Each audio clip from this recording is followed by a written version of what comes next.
mulungi oseebazibwe mukwano gwange kansuubira oli bulungi olw'ekisa kya Katonda si weewaawo.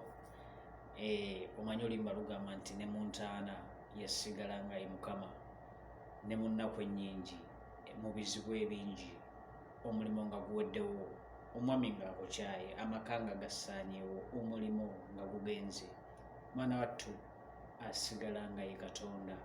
Kyova olaba nti ne bw'oba wasuza enjala tekiggaana kukeera ku makya n'ofukamira n'oyimbawo oluyimba n'omugamba nti for you are holy, holy are you Lord God Almighty. Worthy is the Lamb, worthy is the Lamb, for you are holy, holy are you Lord God Almighty. Worthy is the Lamb,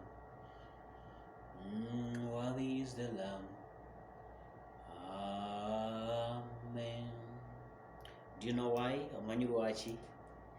Nti ne bw'onooba tomusinzizza, ne bw'onooba tomwebazizza, kinaamuggyako okuba nti ye Katonda.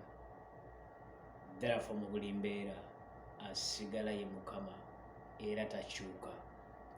Yiga okwebazanga Katonda mu buli mbeera yonna gy'oyitamu mu bulamu obwo.